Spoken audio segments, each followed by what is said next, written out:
4 ఏళ్ళు ఆగాలంటే ఓపిక పట్టాలి మీరు. అరే అందరు ఉంటారు ఆ పార్టీ సార్ ఇడున్న అందరూ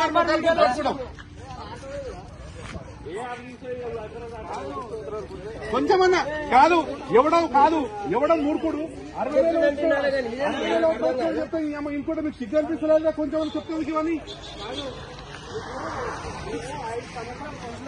మీకు ఎప్పుడైనా నైట్లలో ఎవరు ఫ్లెక్సింగ్ తింటుంది ఎవరైనా చేయరని మీకు ఎప్పుడైనా చెప్పినావా? మేము ఖర్చు ఎందుకు కట్టుకున్నాం? మేము దొంగతనం చేస్తున్నాం.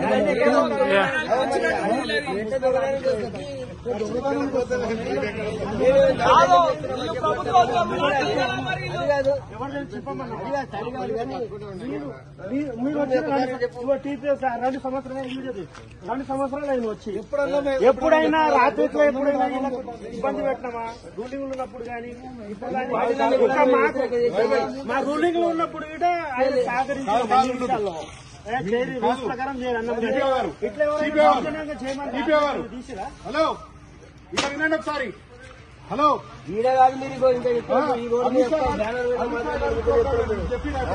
రేవంత్ రెడ్డి గారు సీఎం కాకుండా ప్రోగ్రామ్ మీకు ఎవరైనా చెప్పిరా? అట్లా మీటింగ్లు పెట్టినప్పుడు వాళ్ళు ఇట్లా కాంగ్రెస్ వాళ్ళు మీటింగ్ పెట్టింది కదా రూలింగ్ గవర్నమెంట్ ఉన్నప్పుడు అప్పుడు మేము ఎప్పుడైనా ఇప్పుడు ఫ్లెక్సీలు చింపూరి పీకొప్పర్ అని చెప్పినామా? కేటీఆర్ వస్తుండు మా ప్రోగ్రామ్ మేము చేసుకుంటున్నాం, దానికి మీకు పంపించి దౌర్జన్యం ఏంది? అసలు మేము ఏ పార్టీకి వ్యతిరేకం అనలే కదా, ఆ పార్టీ ఈ పార్టీ అనలేము కదా. ఎందుకంటే ఇట్లా దౌర్జన్యం చేయకూడదు కదా. గ్రూప్ లో పెట్టండి కార్యకర్తలు గ్రూప్లలో పెట్టండి. ఏం మాట్లాడుతున్నా పోతాను వాళ్ళ తీసుకొని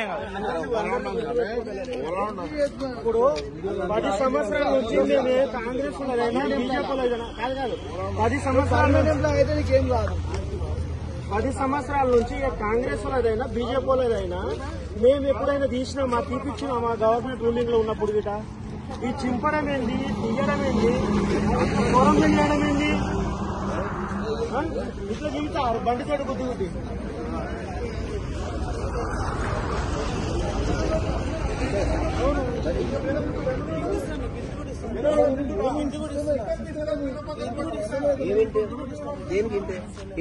మీకు ఎవరికైనా సంవత్సరాల నుంచి మమ్మల్ని పైకి ఆర్డర్ చేసి అసలు ఎందుకు చేస్తున్నారు?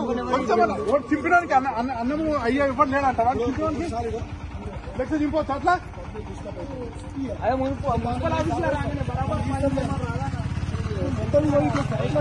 ఓటు చేయమంటుండు. అసలు ఈ సిస్టమ్ ఏందో నాకు అర్థమైతే లేదు.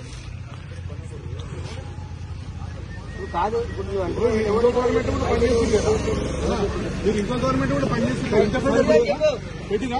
ఇంకోటి ఎన్ని రోజులు ఉంటుంది అప్పుడు నేను చెప్పలేమా? వాళ్ళ వీళ్ళ మాటలు అధికారులు లేదో 2-3 సంవత్సరాలు వస్తారు పోతారు.